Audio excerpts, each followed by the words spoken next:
Bismillahir Rahmanir Rahim. Tonight is the 26th night of the holy month of Ramadan, and inshallah, we will recite the most of the last juz of the Holy Quran tonight. In today's manzil recitation, the first surah is Surah An-Naba. An-Naba mean very big news, and it is one of the regarding the day of judgment. Allah Subhanahu wa Taala is telling us about a very big day of judgment, and so we have to prepare ourselves for that day. This life is a dunya mazraatul akhirah.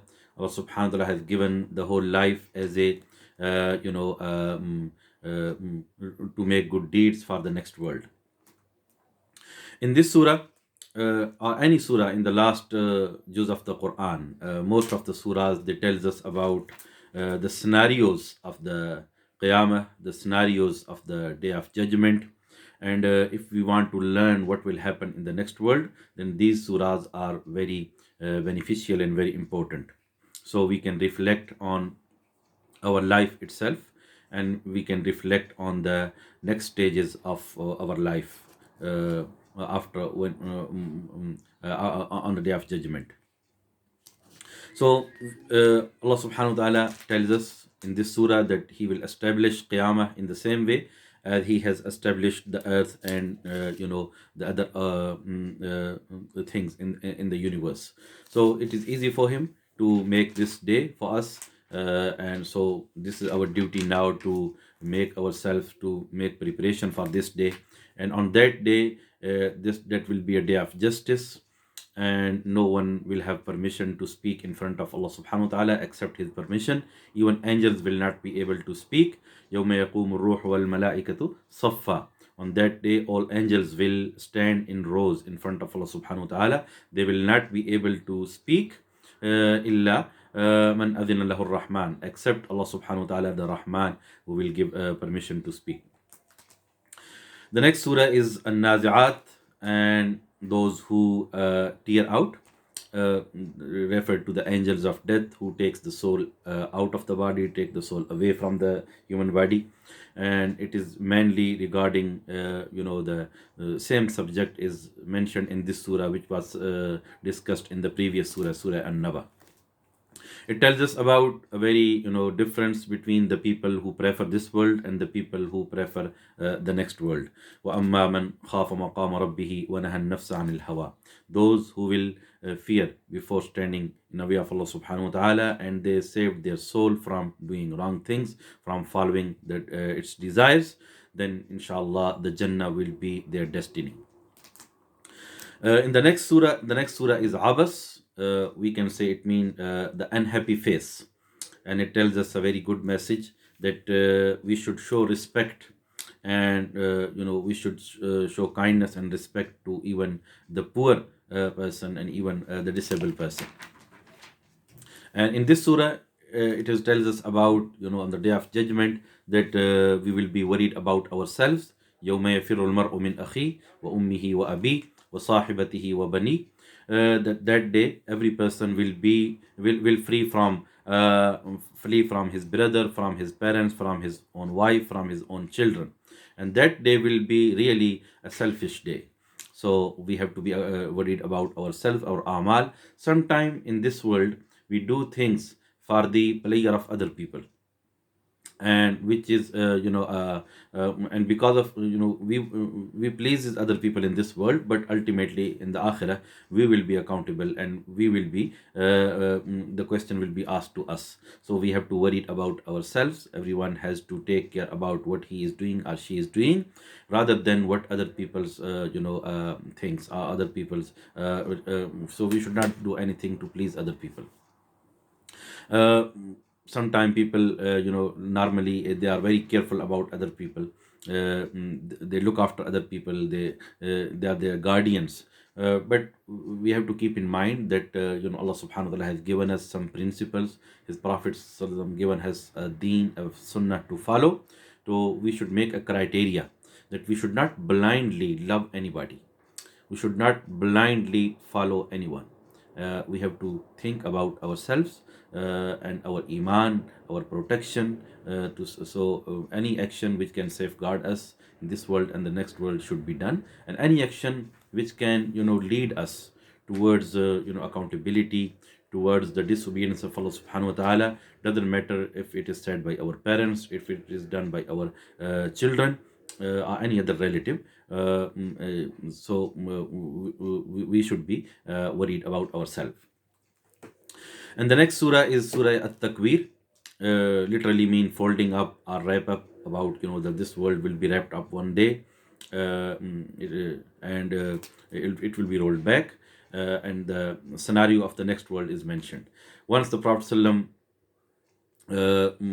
said in a hadith reported by Tirmizi, that the Prophet ﷺ said, "Man sarrahu an yanzura ila yawm al-qiyamah ka'annahu ra'a aynun فليقرأ إذا الشمس كُوِّرت وإذا السماء انفطرت وإذا السماء انشقت." That if anyone to see the day of judgment with his own eyes, then he should read and learn these three surahs, because these surahs tells us about the scenarios of the Qiyamah. These are the إذا الشمس كُوِّرت, Surah At-Takwir, Surah إذا السماء انفطرت, Surah Al-Infitar, and Surah إذا السماء انشقت, which is Surah Al-Inshiqaq. So these surah are really a reminder for the hereafter. In this surah, Surah At-Takwir, it is mentioned about our beloved Prophet ﷺ. If anyone thing comes against him, how we should respond to accusations against him. And the next surah is Al-Infitar. The Prophet ﷺ said in a hadith that once a companion of the Prophet, Muaz radiallahu ta'ala anhu, did lead Isha prayer, and he made the recitation very long. So the Prophet ﷺ said that, why you are putting people in difficulty? Why do you not recite Surah Idha Sama'un Fatarat, Surah Was-Zuha, and Surah Sabbih Isma Rabbikal A'la? Because these surahs are moderate surahs to recite, not very long, not very short. So you can use these surahs in your prayers.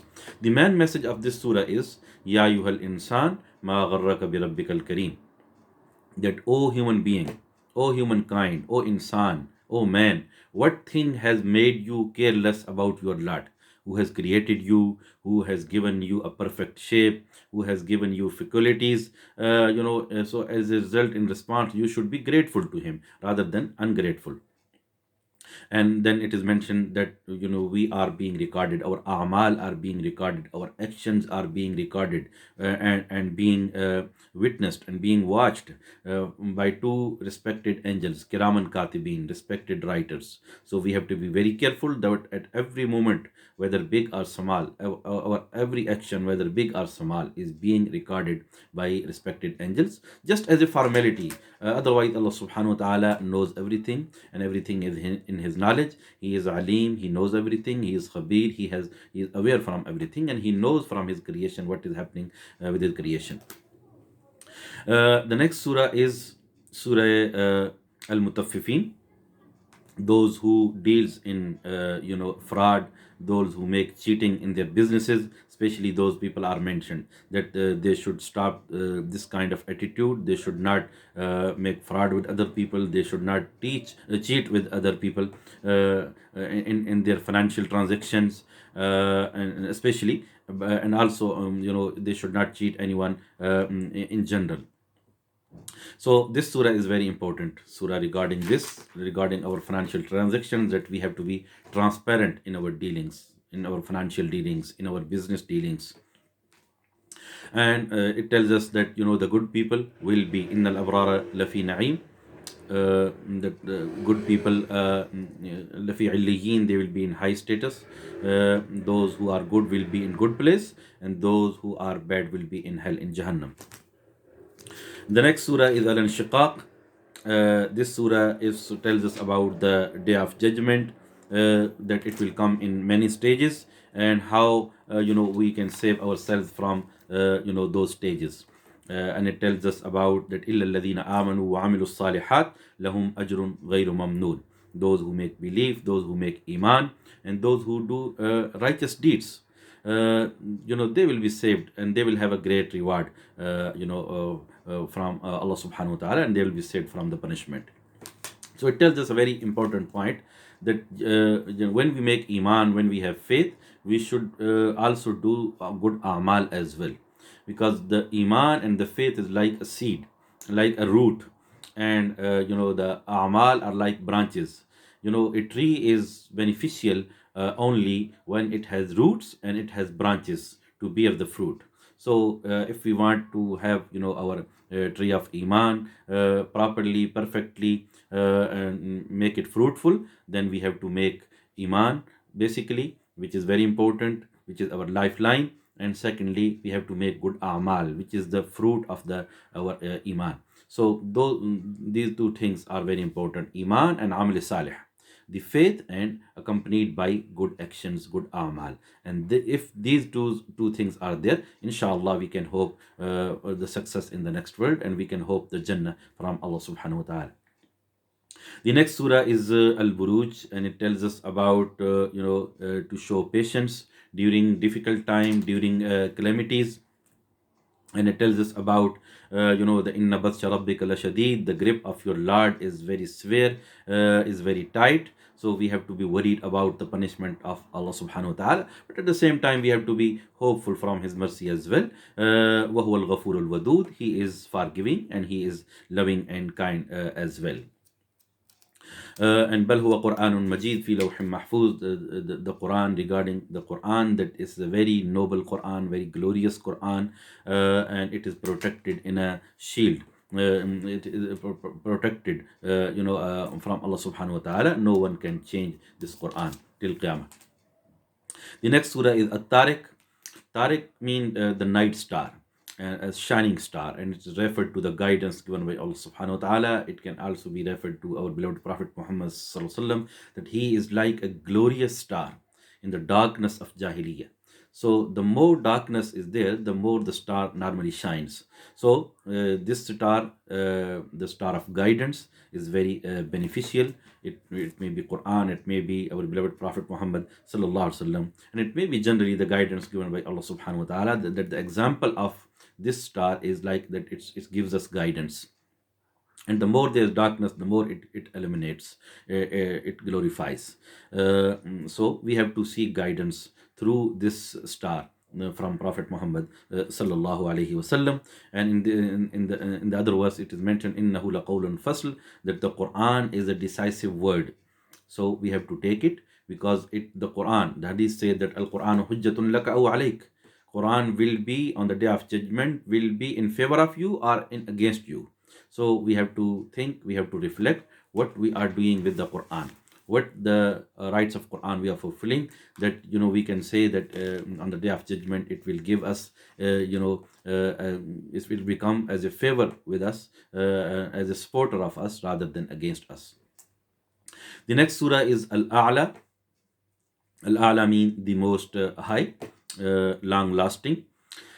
When the first verse of this surah revealed, Sabbih isma rabbikal a'la, the Prophet ﷺ said that make this verse in your sajda, in your sujood, because it tells us about it says about the tasbih, the glorification of Allah subhanahu wa ta'ala.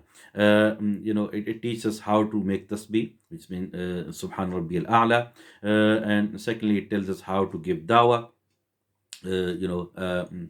through Quran. And secondly, it tells us how to purify ourselves, which is called tazkiyah in Islamic terminology, the purification of hearts and soul. And the very straightforward formula is given.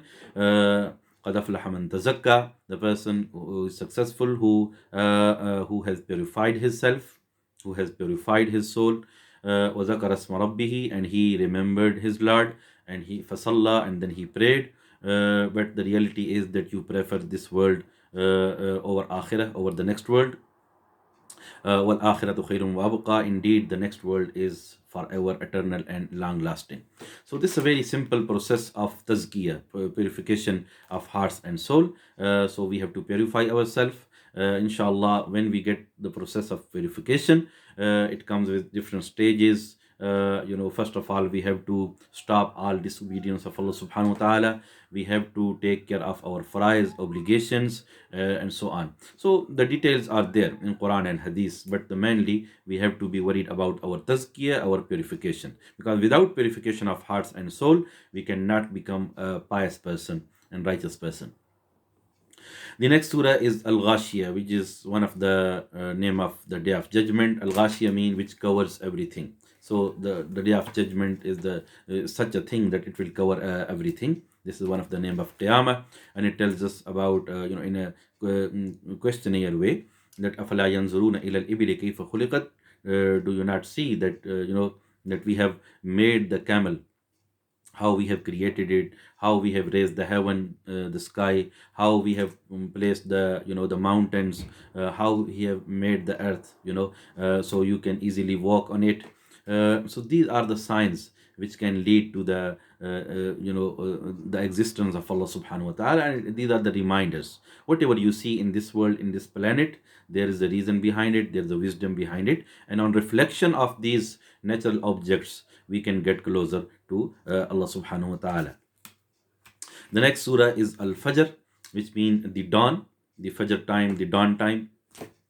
And Walayal in Ashar, it tells us about the 10 nights, which are referred to the 10 nights of Zil Hajj, which are very important days and night. And in this surah, it is mentioned about us, our psychological problem as a human being. That when Allah subhanahu wa ta'ala grants us something, we become grateful. But when Allah subhanahu wa ta'ala takes away something from us, we become ungrateful. So this attitude is not right. We have to be grateful to Allah subhanahu wa ta'ala in every situation. Trials and tests come as part of our life, and we must remain grateful to Allah subhanahu wa ta'ala. And in the last verses, they are very comprehensive verses. Ya ayyatuhan nafsul mutma'inna, O satisfied soul, return to your Lord. Irji'i ila rabbik, you pleased with him and Allah will be pleased with you. Fadkhuli fi ibadi, and enter into my devotees, my servants. Wadkhuli jannati, and enter into my heaven and Jannah. So in a very simple way, Allah subhanahu wa ta'ala is inviting us that we have to become his obedient servant. And if we do, inshallah, Allah will grant us in return his pleasure and also his ultimate reward, inshallah. The next surah is Al-Balad, which means the city, referred to the city of Makkah, the sacred city of Makkah, and it tells us about the insan, the human being. They face difficulties in their life, but we have to make accountability of ourselves. And alam naj'al lahu aynayn wa lisanan wa shafatayn wa hadaynahu najdayn. The Allah's blessings are there, which He's provided us. He has given us 2 eyes. He has given us 2 lips to speak, 1 tongue to speak. Wa hadaynahu najdayn. He has given us the both ways, the good way, the right way, and the wrong way. And now it is our duty to choose to make the right decision and to follow the right path. And some good actions are mentioned, like feeding the hungry person, feeding the needy, feeding the captive, feeding the orphan, and watawasaw bil haqq, watawasaw bis sabr, watawasaw bil marhama, telling each other about showing patience and about showing kindness and rahmah. And the next surah is Ash-Shams. Ash-Shams mean the sun. And it tells us, قَدْ أَفْلَحَ مَنْ زَكَّاهَا وَقَدْ خَابَ مَنْ دَسَّاهَا. He who has purified will be successful, and if anyone who has corrupted his soul will fail. So these are the criteria that if we want to make success in the world, then we have to look at our desires. What kind of desires we have, and rather are we following our desires, or are we following the right thing to follow? So sometimes our own desires as a human being can lead us to the wrong path, to the path of devil. So we have to be very careful what we think, what we want to do. So we have to make control of our desires. There's a very good hadith of Prophet Sallallahu Alaihi Wasallam. He made dua, Allahumma la taj'al ad-dunya akbar hammina. Allah, do not make this world my biggest concern.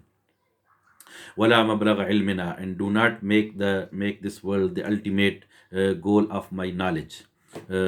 ولا غاية رغبتنا, and do not make this world, the ultimate focus of my desires. So this is a very comprehensive dua, and this surah tells us the same thing as well, that we have to choose the right path, the path which leads to the obedience of Allah subhanahu wa ta'ala.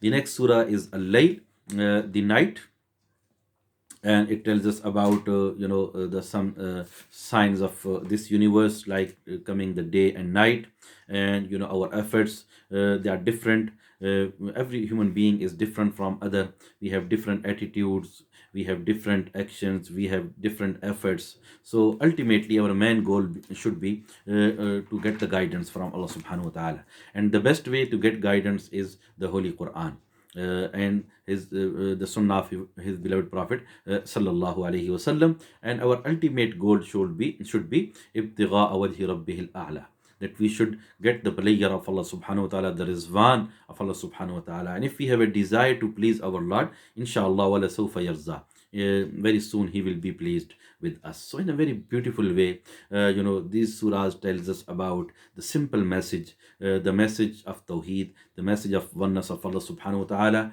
the message of Quran, what to do as a human being, what are our weaknesses and shortcomings, and how we can overcome them, how can we achieve the process of tazkiyah, the purification of heart and soul, and how can we look at the other objects of nature and we get lessons from them, and how can we make our goal easy, which is the goal of the pleasure of Allah subhanahu wa ta'ala. Our focus should be to get pleasure of Allah subhanahu wa ta'ala, and how we can achieve this. So in a very simple phrases, in a very simple words, Allah subhanahu wa ta'ala has mentioned these things. May Allah subhanahu wa ta'ala give us ability, give us tawfiq, that we follow what we recite, inshallah. May Allah subhanahu wa ta'ala accept your siyam, may Allah subhanahu wa ta'ala accept your qiyam, may Allah subhanahu wa ta'ala accept your all ibadat in this the blessed month of Ramadan, and may Allah subhanahu wa ta'ala make this month a source of forgiveness for everyone. Wassalamu alaikum wa rahmatullahi wa barakatuh.